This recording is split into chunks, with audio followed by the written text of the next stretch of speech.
Tatitra 3 andro ny sesy izay no tsy nahitana olona namono noho ny Covid-19 teto Madagasikara. Mijanona ho 7,700 araka izany ny isan'ireo matinohy ity valanaretina ity teto Aminosy hatramin'ny nidirana tamin'ny volana Martsa 2020. Efa tsy ampahamiamina ihany koa ireo isan-tranga vaovao. Raha ny tatitra navoaka ny mazerim-panjakana ny voakandro any alatsinainy dia olona 7 tamin'ireo 7,700 nanaovana fitiliana ihany no voamarina fomba ofisialy fa mitondra ny tsimokaretina coronavirus ho maly alahady. Avy eto Analamanga avokoa ireo tranga vaovao ireo araka ny fanambarana hatrany. Raha ny tatitra nivoaka ho maly alahady kosa dia roa tamin'ireo 700 natao fitiliana no voamarina fa mitondra ny tsimokaretina. Manamafy ny fiainan'ny tranga ny Covid-19 eto Madagasikara hatrany. Nadeverina ny fotoana tena fiakaran'ny vokabary aza ny volana Jona dia efa somary ambony sady ny vidin'ireo vary avy eto an-toerana teny anivon'ireo mpanjara nirindry ny volana Jona lasa teo.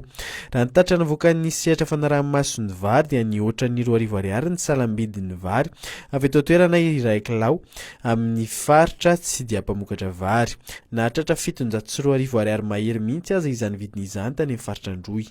Azo lazaina eo ambony ihany koa ny vidim-bary tany amin'ny faritra Laotra izay sokajiana ho anisan'ny sompotro Madagasikara raha oharina amin'ireo faritra hafa mpamokatra.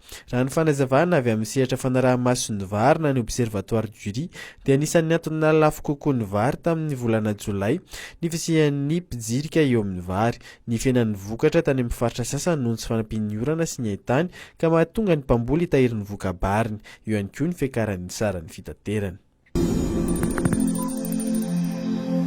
Tamin'ny faran'ny herinandro teo no nanomboan'ny ny asa fanakisahana ireo andrin-jiro tafiditra tao anatin'ny arabe rehefa nitarina ny lalana ravoninaitry arivo makany Ankorondrano. Efa totosany ampahany lehibe amin'ny asa raha ny voalazan'ny jirama saingy mbola misy pisopitsony tsy maintsy mbola atao ka mbola nitohy ny asa androany alatsinainy. Noho ny asa fanitarana ny arabe eo amin'ny zaridaina Ankorondrano malona ny orinasa Henri Fraise dia andrin-jiro mitondra herinaratra maro no tafiditra teo voan'ny arabe ka tsy maintsy nakisaka. Tsy ny andrin-jiro efa teo no noesorina ka nafindra toerana fa andrin-jiro vaovao no natsatoka tena mifaritra vaovao tokony hametrahana azy. Ny tarby mitondra ny herinaratra no tsy maintsy nakisaka rehefa tafajoro ireo andrin-jiro vaovao.